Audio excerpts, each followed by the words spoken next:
Here in studio, and Dr. Chapa comes in every Tuesday and shares a message of health, healing, and wellness to your body without the use of drugs and surgery. I'm going to kick this on the FM. Share this out. Let us know what you got going on today. Here we go. Good morning. It's KHEA Radio, 99.5 FM. I have Dr. Aaron Chapa with Living Well Clinical Nutrition Center located in League City, Texas. Here in studio, Dr. Chapa, I know you're always doing good, but is today one of those good days, or is it one of the weird ones and where things aren't going too hot for you? How's it going? Dude, no, today's a fantastic day. The sun's up, and I'm vertical. Life is good. I find that in the summertime, man, I just like getting up and sitting outside and looking and taking in the rays. That early morning sun's some of my favorite to be a part of. And we talked about it a couple weeks ago. That early first morning sun is so valuable, and we need to be out in it. We need to be soaking up as much of that as we can in order to allow, our body to get the vitamin D it needs from the sun. Some people even would say hormone D, not really vitamin D. It's got so many hormonal functional interactions in the body. But more importantly, away from just the chemical component of benefit, I think just, taking in the morning outdoors is just refreshing. It's refreshing for our mind and our soul, and helping our body to de-stress and not feel the burden of the day ahead that might be, or the excitement of the day. It's like you're just kind of pausing and just taking in the morning and starting your day right so that it ends right. We talk about that, in different capacities. When we're dealing with patients with all kinds of health ailments, a lot of times it's stress-induced, whether we tell patients, if you have symptom patterns that you aren't genetically born with, then you've got things you can work on. And because if you weren't genetically born with it, that means you developed it. And if you can develop it, we know that you can undevelop it. I mean, and that is the news. That's the message. And so sometimes just taking a breather and stopping for the day and preparing or getting in alignment with your day. It's like, all right, I know the day is coming. I can't control everything about it. What's the old, that little saying that says, Lord, help me control the things I can and receive the things I can't control, and then be okay with it, something like that. And I think that is a healthy outlook. And I think sometimes first thing in the morning and just taking inventory of your day and what you might have up against you, and so that whenever the day actually starts and you got to put rubber to the road and get things done, pen to paper, all of a sudden you're in a better headspace. And so one of the things that I wanted to talk about today, as it was just hitting me over the weekend, as I watch people in different environments eating certain foods that may or may not be healthy for them. I'm always reminded that there is no one's getting away from sugar, right? And we know that sugar is going to be coming at us every which way to Sunday. I mean, how many quote unquote cheat snacks or meals did you get into in the last week, or how many did I get into in the last week, or the options for that, for me, I can't not watch people. I mean, I'm a people watcher, even before I was in the clinical nutrition realm. But I mean, now it's even more. I can see people's shopping baskets. I see what people, order at dinner tables. I listen to what they talk about. I look at how they have a hard time saying no to certain things. And sugar is, I always say it's the gut bugs talking, but there it is again. We're blaming the gut bugs, which to some degree there is a scientific truth there. But what is causing and driving your cravings? Is wheat, is dairy, is soy, is corn really the problem? I was watching a documentary yesterday called "What's with Wheat," and in the documentary, it was talking about that wheat is actually used in so many different functions.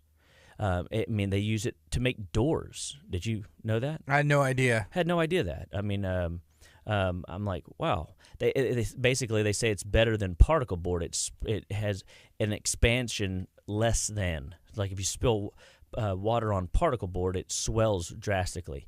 If you spill water on wheat, it does swell to some degree, but significantly less than particle board does, and therefore it makes a better wood. And I'm like, that's crazy. And I was just looking at the different types of wheat. Like durum wheat. I was looking on the different labels of spaghetti noodles in the past years, and that just dawned on me when I was listening to this documentary talk about they use this durum wheat because it's very hard and crackly and crunchy, so it makes for a good pasta.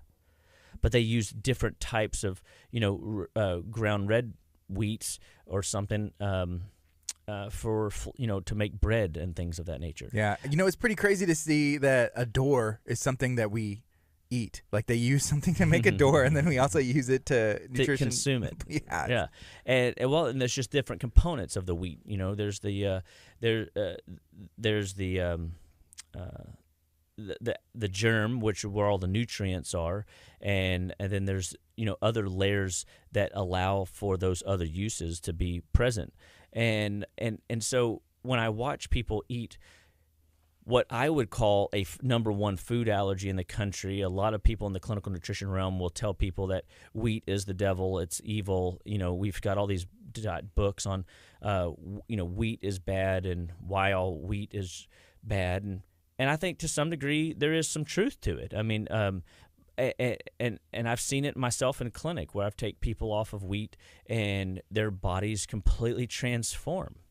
But I have to then ask the question, okay, well, if wheat has so many varieties of use and function just not away from food, is wheat really the problem? Is dairy really the problem? Is soy really the problem? Is corn really the problem? These are the top 4 most common food allergies that we see in culture today in my office. And so when I speak to patients, I always look to what is it that is driving their burden. We're looking for the underlying cause of their illness. And is it realistic that they're going to have to stay off of wheat forever? And in some cases, I think, yeah.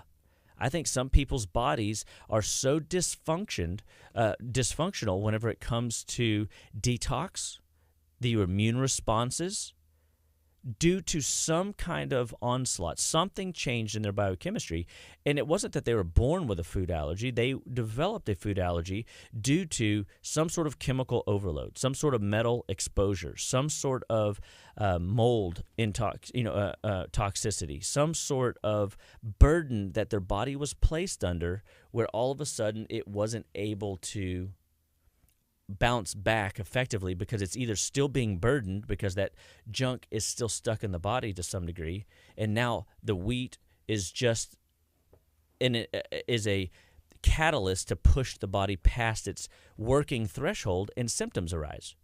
So like when it's wheat, we look a lot of times to skin issues. Wheat and dairy, big time skin issues. So if you've got eczema, psoriasis, if you've got acne, if you've got dry patches of skin throughout your body, we oftentimes look to things that are either mucus forming, dairy, or inflammatory, wheat products that could be inflaming the gut lining, causing it to leak. And that leak can be very, very, very minuscule to something that shows up in a stool sample to something that's just blatantly apparent. Like, okay, this is their mass immune response to a very small exposure, and because we see that too in our clinic, we see patients that can tolerate, say, a pound of it, where another person can tolerate a half pound, another person can only tolerate a quarter pound, and whatever that number is, I don't actually have that broken out exact, but they always say, well, I found that if I just get a little feta cheese, I can handle it. I can't necessarily handle this other type of cheese, or I can't handle ice cream, but I can handle cheese. And they have these different varieties of food allergies, which makes it very difficult in the clinical nutrition world to really help see what it is specifically. But what I will tell patients is, all right, well, what we want to do is we want to strengthen your immune system. We want to strengthen your detox channels so that when you're exposed to these burdens, your tolerance goes up, and you're able to indulge time to time. You know what I mean? Mm-hmm. Because who wants to be isolated to a death sentence to a world never to eat bread or something with dairy in it? I mean, is it realistic? Not really. I mean, it's not, right? You have to go out of your way and try really, really hard to be Yeah, strategic. and most people can do it for a time, and I've done it for a time. I mean, I live this way. I mean, I really do. More often than not, like, you're not going to see dairy products in my diet. You're not going to see wheat products in my diet. You're not going to see corn in my diet, soy in my diet.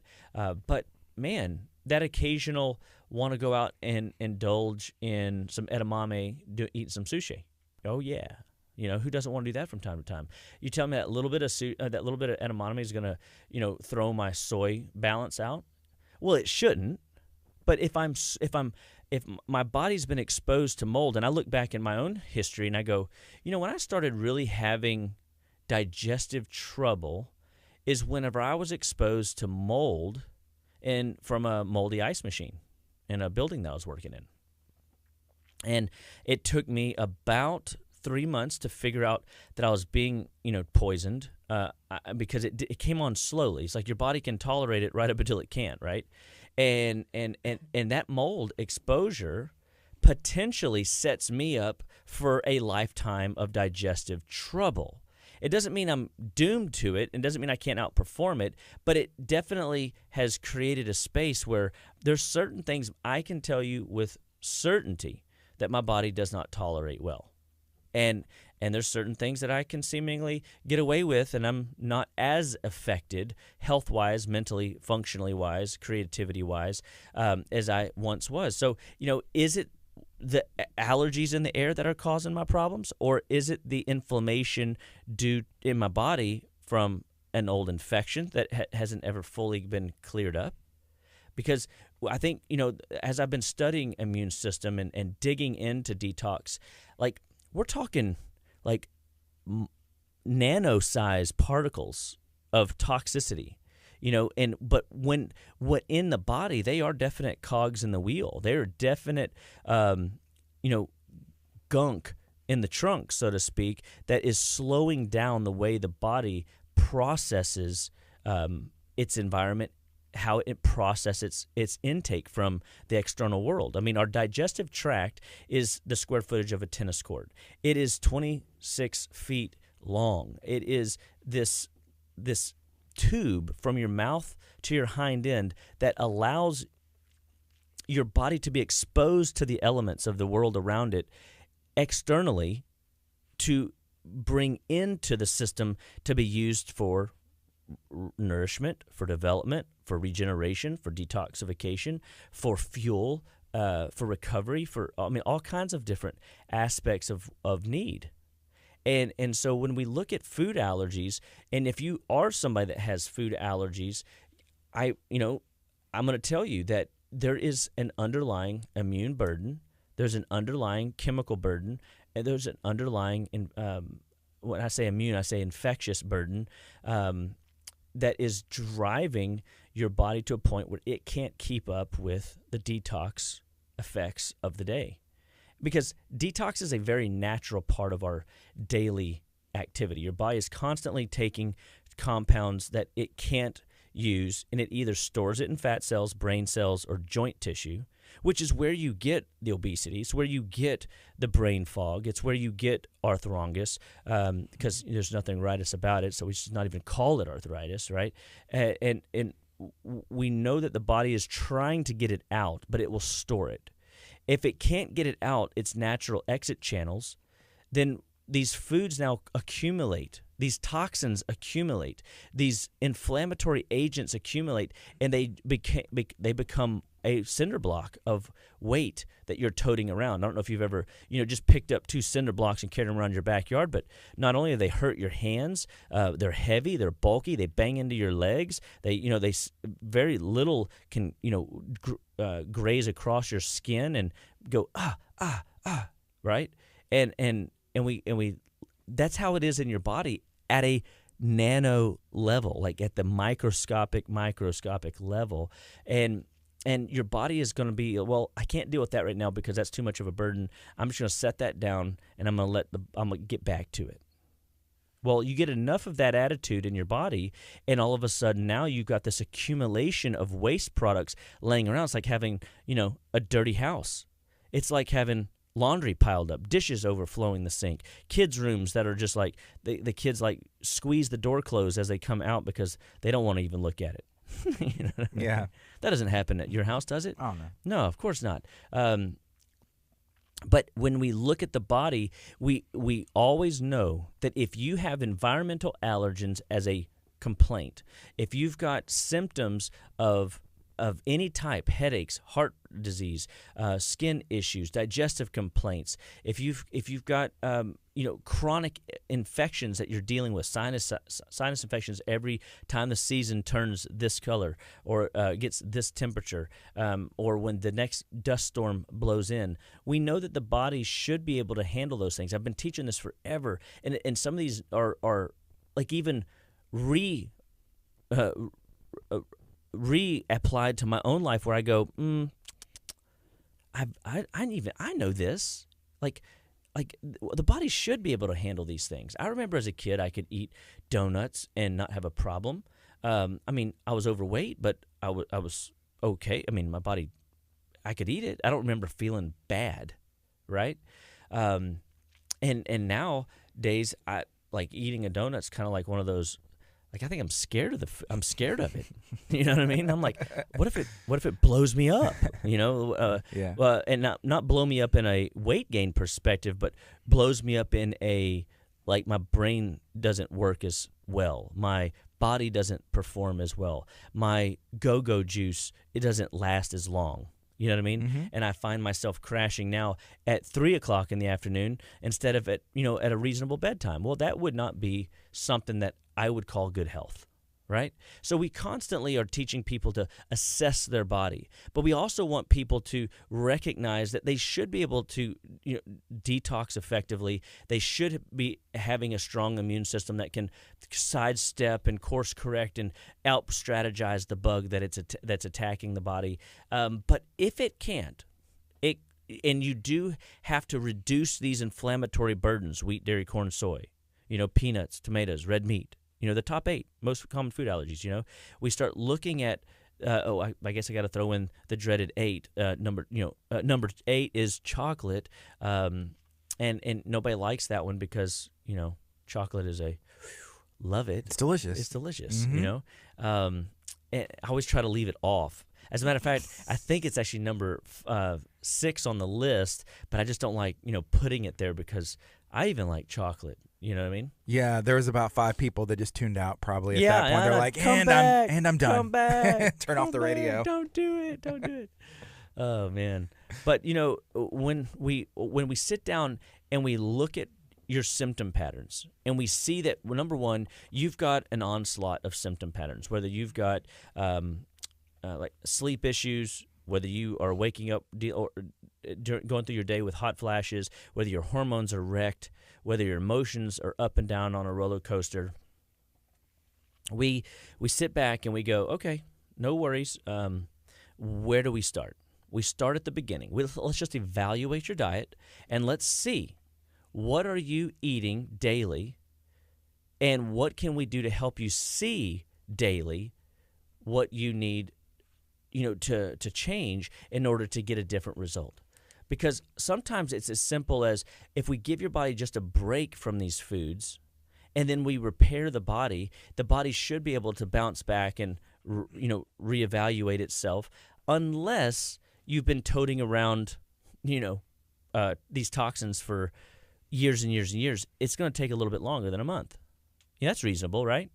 If you've got years and years worth of problems, we can't really expect a 30-day window to resolve it all. We want the microwave mindset, and Lord knows, sign me up for that program. And sometimes it's ongoing, and sometimes as I keep watching, even my own kids' evolution, they they can get away with a lot of different things. Now, I have already seen, and I feel like we've done a really good job of raising our kids in a clean environment and not letting their bodies get polluted with chemicals and metals and stuff. And it doesn't mean that they've never been sick, but thank God we've been able to use the technology that Living Well Clinical Nutrition Center offers to keep them off of medications. They've never been on antibiotics, steroids in a day in their life. They've never had Tylenol. But still, in my daughter, I can see my oldest, if she eats red meat, she gets a migraine.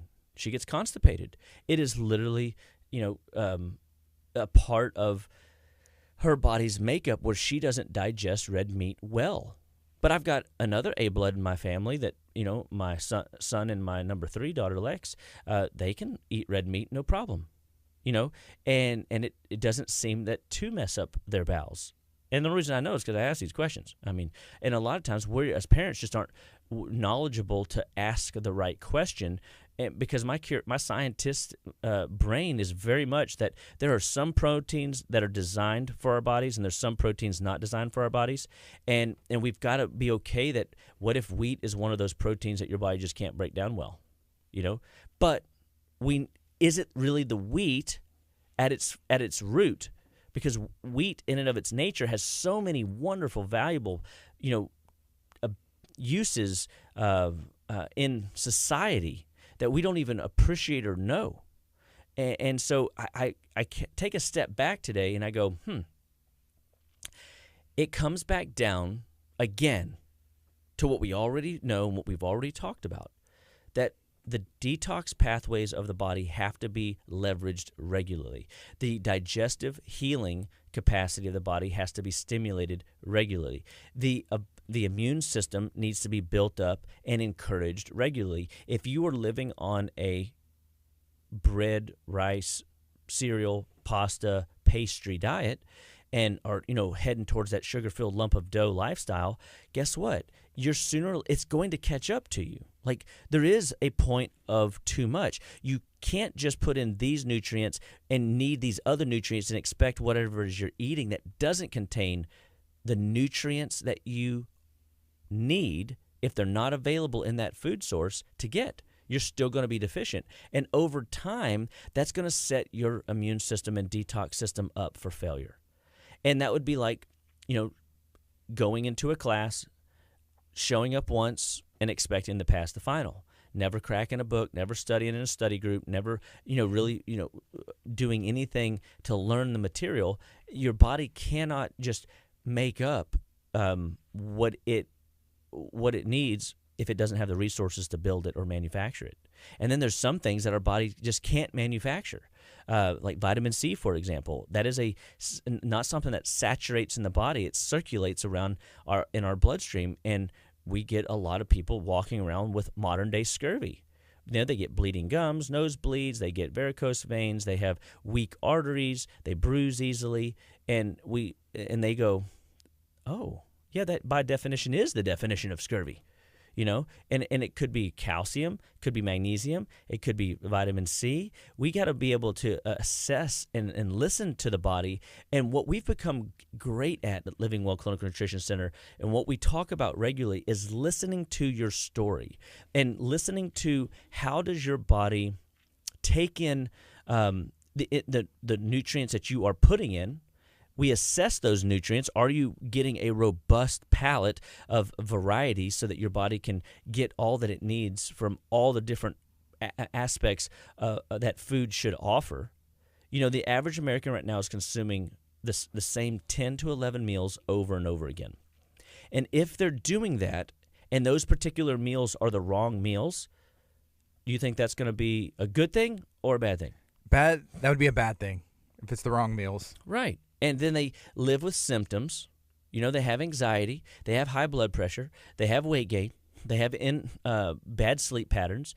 And all of a sudden, their body develops into something more. Remember, in the beginning, disease is hard to recognize because it's not disease yet. It's just a symptomatic shift and change. And the body throws this symptom at you. And that symptom is oftentimes covered up by, today, a drug. Hey, take some Tylenol for that. Take some Advil for that. Take an antibiotic for that.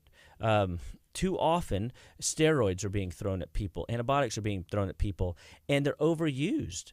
And if we can get people back to the idea that allowing the immune system to truly do its work, then what we find is if you've got any type of symptom, everything down to a hemorrhoid, everything down to a boil on your skin that won't heal, an old wound that you've been dealing with, or that little bit of tickle in the back of your throat, that cough that you can't seem to kick, that drip down the back of your throat, those subtle things that aren't necessarily causing you to call into school or call into work or stop you from doing your daily activity, it's still a symptom that's the weed that needs to be dealt with.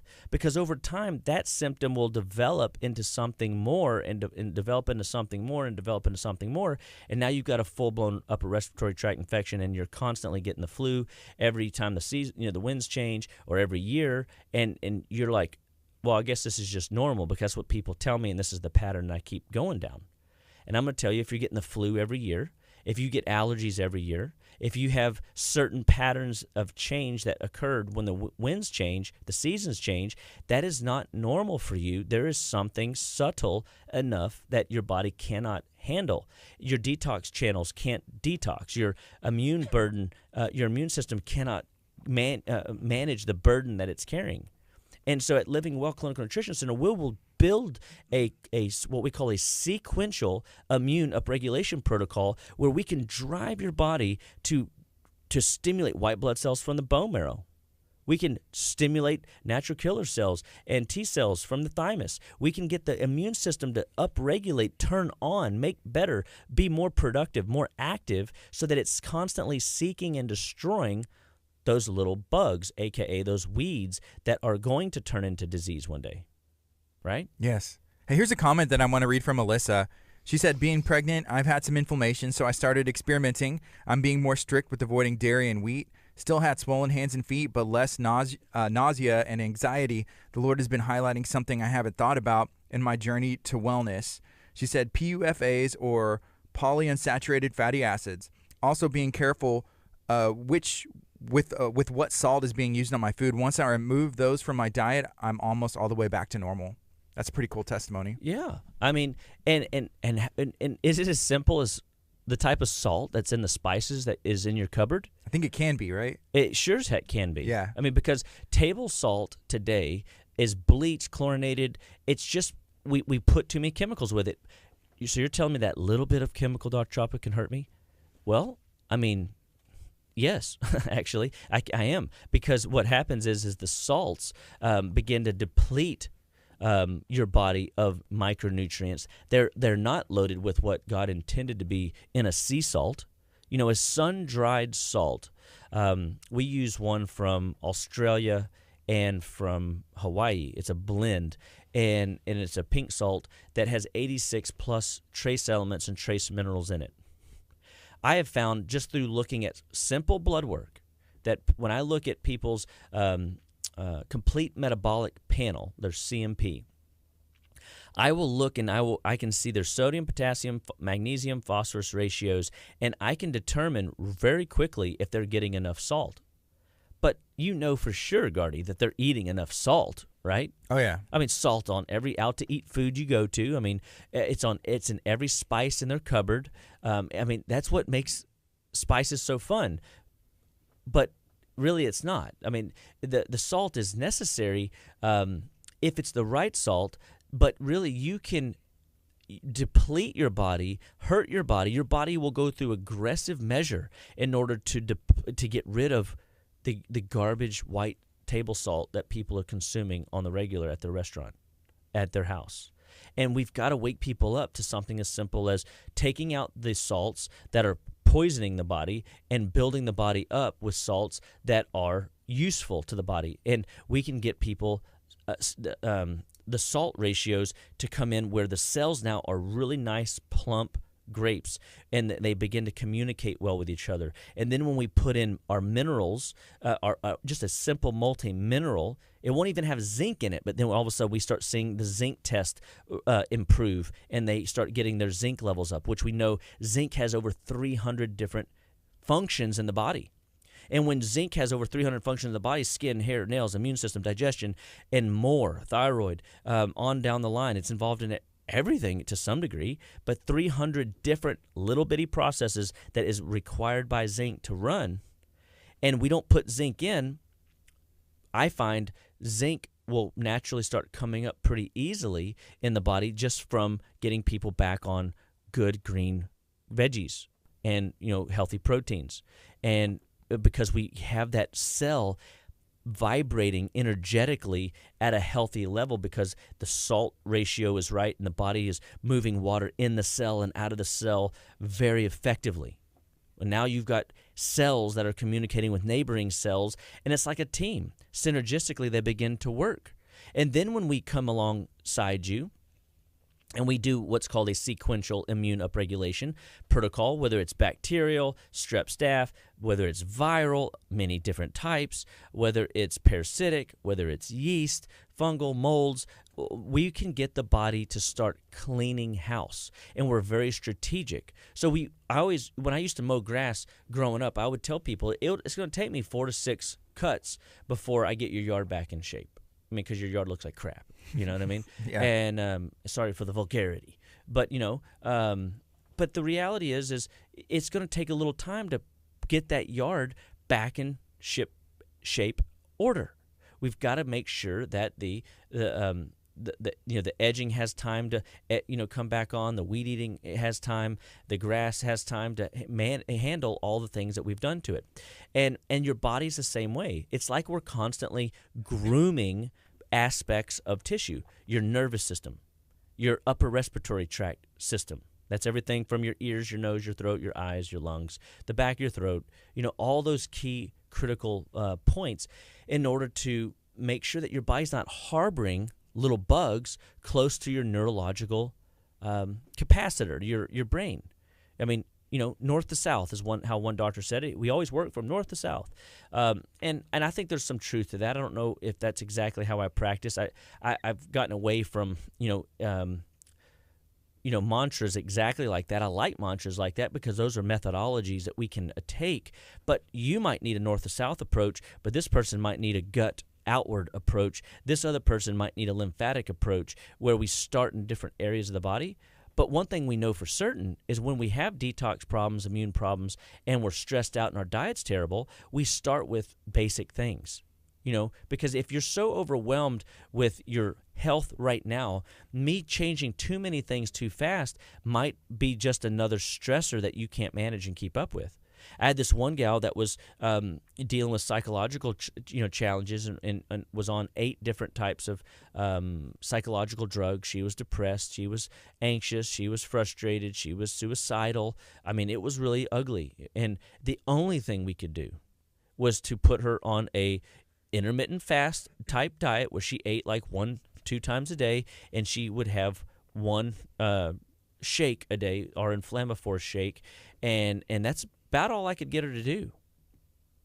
And then when she got good at that, I got her on to an essential fatty acid. I got her, taking in better fish oil. I got her taking in oils that would turn her brain on. Then I got her absorption rate of minerals to come up by loading her down with some, healthy minerals. And what started to happen is every layer of change I made in step and stride with her particular pace. Okay, so meaning I'm not going to, and none of our clinical staff is going to, force you into a space. We are going to assist you down the health journey. And that's what's the joy of it is no matter if your gradient is like, Mount Everest quality level, or if you're just simply walking uphill at a very, slight upgrade on a gym treadmill, up a hill down your street, whatever is your gradient, we're going to get right alongside you and help make 1 degree of change. Because 1 degree of change will begin to change the way the brain communicates to the body.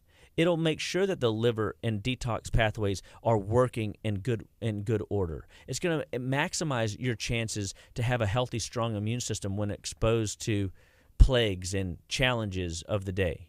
When the allergens come barreling in, unwelcomed. I mean, nobody wants allergy season to come, but don't we enjoy spring? I do.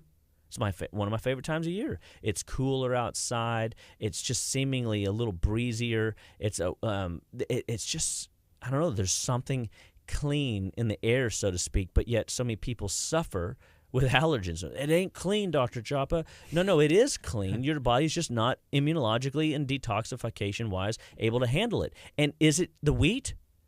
Is it the dairy? Is it the soy? Is it the corn? Is it the chocolate? Is it tomatoes? Is it the red meat? I mean, maybe, but is it really, right? Those might be things that we do initially to help take the burden off so that we can really clean the house so that whenever you get exposed to that stuff again, because realistically, you will, right? Right, yeah. I mean, I just don't know how realistic it is to put somebody into a death sentence of forever. And the health journey is forever, right? You don't ever get off the health and wellness track. You manage your toxicity exposure, instead of, like my rule with alcohol, right? Hey, if you're going to drink, no more than twice a week and never back-to-back days. It's better to do it this way because it gives your body time to process the garbage and the toxins out of the system. But it doesn't mean that alcohol in and of itself is evil.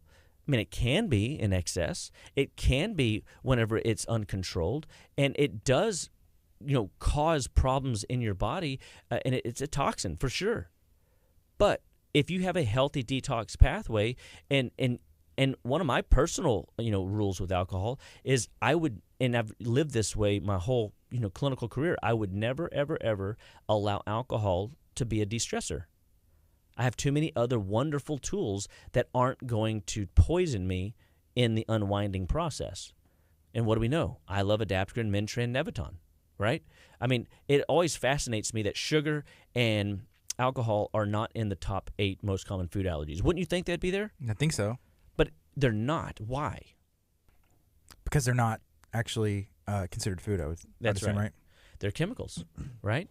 They're chemicals. They're in the chemical avoid category as deadly food additives. But not even the top 4 deadly food additives. I mean, 4 deadly food additives. We got high fructose corn syrup, which is a highly processed sugar source. We got artificial sugars, which people still today can't wrap their head around. Hey, if it says diet, light, sugar-free, zero calories, that is it's sweet to your taste buds, but it's poisoning your body for sure. And I know you might say, that little bit, Dr. Chapa, can't hurt a fly. Okay. Well, I hope that works out for you, but I'm telling you, my practice hasn't taught me that. Practice has taught me something other, that there are things that you need to manage in the environment. And so if you want a soda, I think you should do sparkling water and maybe throw some bitters with it. Get that gentian in there. It'll help stimulate the digestive tract. The sparkling water will kind of agitate the intestinal lining, bringing blood flow. The gentian will increase the mucous membranes and get them to produce digestive enzymes, and it actually becomes a good digestive aid. Now you're priming your digestive pump so that your body is getting ready for food. It's getting ready for the meal, and so that whenever you digest that food, guess what happens? You process it, you get what you need from it, your body uses it, assimilates the good things out of it, and the things that your body doesn't need, it discards, and it gets rid of waste, and excretes trash, and gets rid of the toxins that you've been carrying around week after week, month after month, year after year because of negligence or busy or stress or whatever the reason, but if we can then sit down and help you analyze, things to evaluate. What are you eating? When are you eating? When are you having a bowel movement? Are you hydrated? I mean, I could, and I think, probably have, beat the dead horse of water and how important hydration is. I mean, so many people have heart issues and heart palpitations, and they're just dehydrated. You get them hydrated, and all of a sudden, things work better for them. Their mind is sharper and clear. Water? Is there nutrients in water? I mean, that little bit of nutrients can benefit me, Dr. Chapa? Yes. The same way those little bit of toxins can destroy you over time. Does that make sense? And I sit back and I just marvel at the simplicity of what it is that we do to ourselves to poison us and to hurt ourselves, and marvel at the simplicity of how easy it is to pull the body back on track. Now the question is what are you doing? What are you going to do today to start your body back on a healthy path? Well, I think number one, you should simply assess your water, and you should focus on a healthy, strong breakfast. I'm the intermittent faster. Okay, great. But guess what? Breakfast means break the fast. So whenever your breaking the fast comes, make sure that it is a very hearty, protein veggie type meal. Yeah. Earlier you said something about, hey, where to start. If you don't know where to start at the beginning. So that makes sense. You start with breakfast, and then you assess your intake of water and food. Be realistic and see, like, what am I actually consuming, and like write it down, I guess. Yeah, I mean, Dave Ramsey always talked about you can't expect what you don't inspect, right? If you don't write down where you're spending your dollars, then you can't figure out what you're spending your dollars on. Therefore, you never know where you're spending your money. You make plenty, probably, but at the end of the day, if you don't know where you're spending it, it's hard to manage it and budget it. Food's no different. I'm not saying that you can't ever indulge and have a piece of pecan pie or carrot cake or whatever, suits your fancy. Those are two of my personal favorites, right? I'm not saying that you can't ever indulge in some sort of toxin, because, again, your body should be able to manage those things. The problem is if you don't inventory, or if you don't live a patterned enough life, dietarily, because whether or not you like patterns or don't like patterns, we are all very patterned. We do the same thing over and over again, more often than not. And so inventorying that diet, you can go, wait a second, I wrote this down. They say the pen is the crowbar to the mind, that you will remember better what you write down. So when you write down the fact that you had pecan pie on Sunday, Memorial Day weekend, guess what happens? You probably won't have the cookies on, Monday, Tuesday, or Wednesday. Because you go, oh, yeah, I probably don't need to put that in. I probably should, go back to carrots and some avocado dip, or some hummus. Or maybe I should do, learn how to make artichokes and Brussels sprouts and try some of our other favorite, high liver, kidney detox foods, and make sure that the body is leveraging healthy nutrient density in order to maximize what I need every day, and to detox the poison out of the sugar that I did get into. I mean, the body is going to use sugars, it's going to use proteins and fats. So sugar isn't always the enemy. It's just that we overindulge in it. No one has to develop a sweet palate, do they? No, it's already there. It's already there. It comes. You come into the world with a acclimated sweet palate. What has to be developed is that bitter palate. What has to be appreciated is the texture of food. What has to be, developed is bitter palates. When you develop the bitter palate, you astronomically change your overall palate. You can eat almost everything and anything, texture, good and bad. I mean, there's still some foods that I don't particularly care for. I don't really like sardines. They smell funny. And the idea of eating little things with eyes on them makes me, cringe a little bit, that crunch in my mouth. I don't know. They're smiling at you, though, Dr. Chapa. I know. And they're so good. They're so rich with nutrients. I'm sure they are. I'm sure they are. I'm just not. I haven't got there yet. I had somebody introduce me to the same kind of can, but it had like smoked oysters in it. Well, oysters are such a great source of minerals, a great source of amino acids, but it looked terrible. But I was like, all right, I'll give the old college try. And I was shocked. They actually tasted pretty good. Now, I'm not 100% sure I'm going to rush right out tomorrow and buy me some smoked oysters. But, what if I ate a few smoked oysters this week and threw the rest of the can away? Well, it's better than I did the last 43 years of my life. You know what I mean? And so we have to appreciate that there are ways to get dense nutrient load to come into the body. We just got to be open to to trying new foods. And it takes approximately 17 exposures to the palate. So I just haven't eaten sardines 17 times in my life, I can assure you. Because they smell funny. I mean, bottom line. We start next Tuesday. Okay. The next 17 Tuesdays in a row, sardines. We'll eat some. You know what this room would smell like? Sardines. It would, bad, yeah. I mean, it would really, we'd probably be getting Kurt to come grab the sardine can so we could continue the show. Right, You know what I mean? Yeah. But it starts with breaking the fast. We've got to get you to break the fast and assess what you're eating day in and day out so that your body can, so that you can inspect what it is that you're doing day in and day out.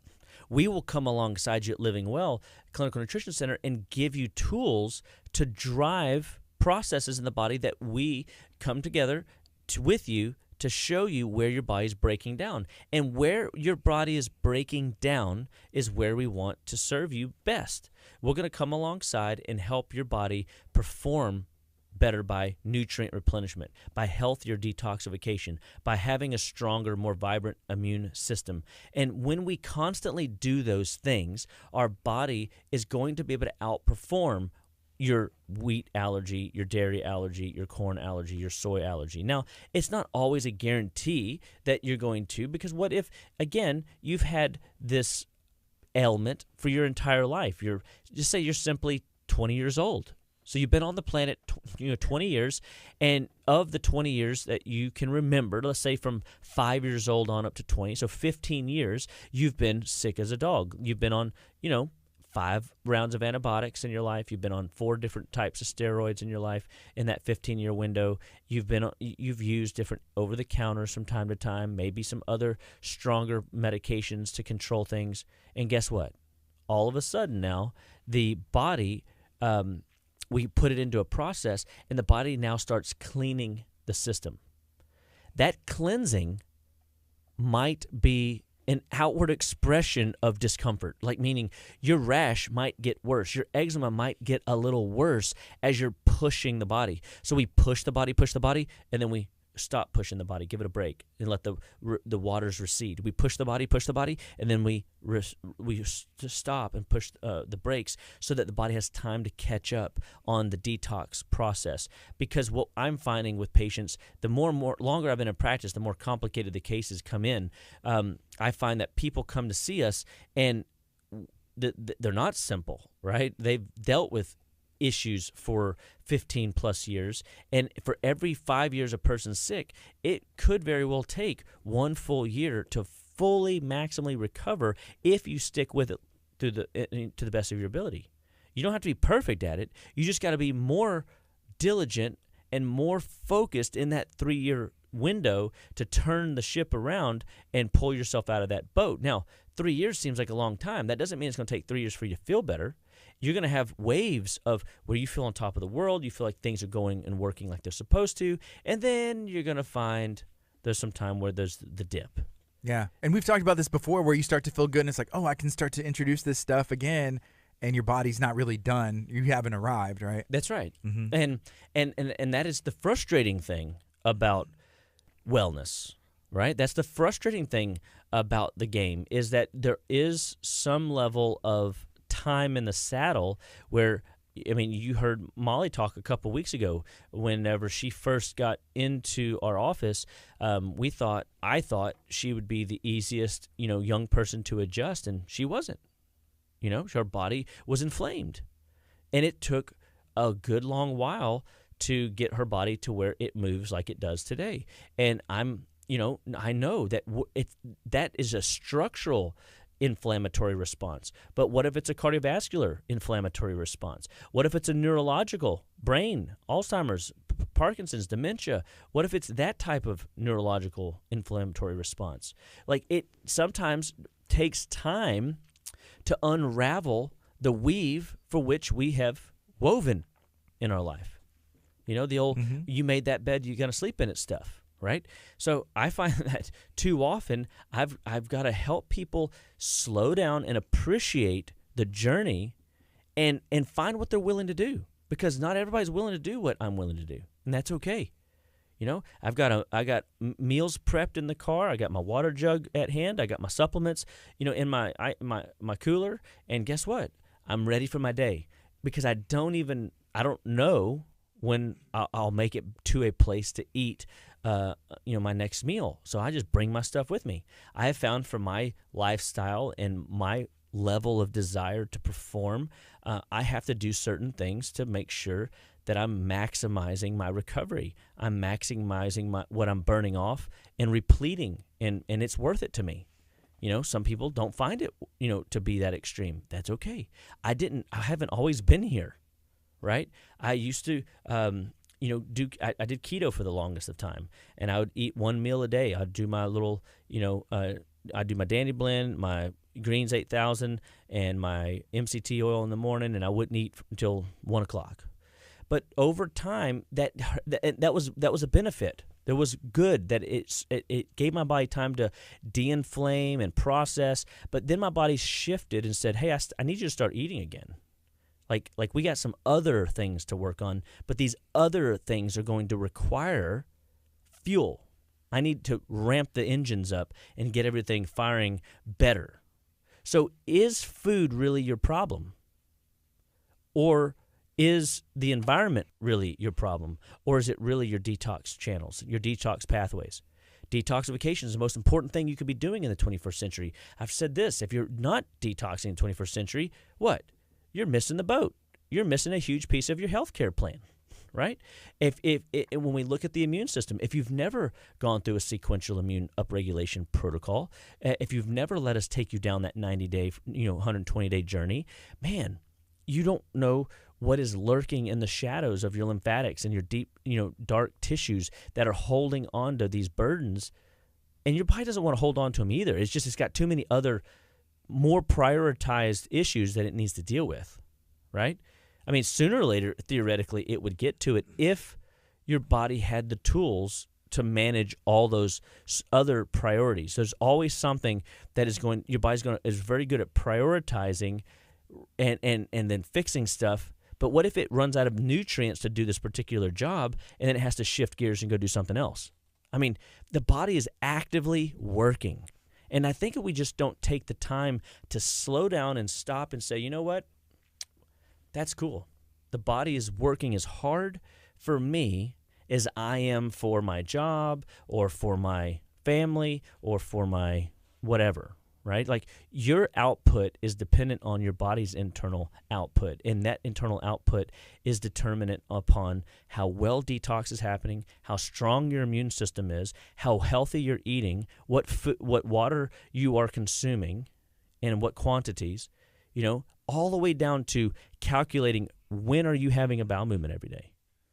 So at Living Well Clinical Nutrition Center, we're always here to serve you. I was about to say, we're always here to talk about your bowels. No, we just kind of ended there on that. Gets me excited. Back to it. You know? Yeah. And, it just has to come back down to those bowels.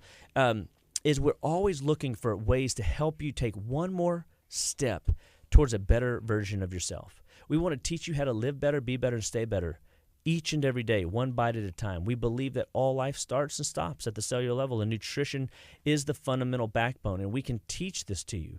We can show you, if you're willing to follow the protocol, follow the program, and let us serve you at your best, and you do your best, you will feel better. You'll love how your body performs. Your days will just be more productive, and life will just work out better for you. And I just want to encourage you today that, no matter what ailment you are dealing with, give us a call, 281-554-8600. Visit our website at justlivewell.com and let us serve you so that you can better serve your world. And at Living Well Clinical Nutrition Center and KHEA Radio, we're just always glad to be here, to be a part of you, what you're doing day in and day out. So the questions that y'all bring to the table, we encourage, and just y'all's activity, to share this message of hope and healing with your friends, family, and loved ones important to us. So God bless you guys. Have a great afternoon, and make sure that you subscribe to our podcast, be a part of all the social media platforms that Living Well offers, so that we can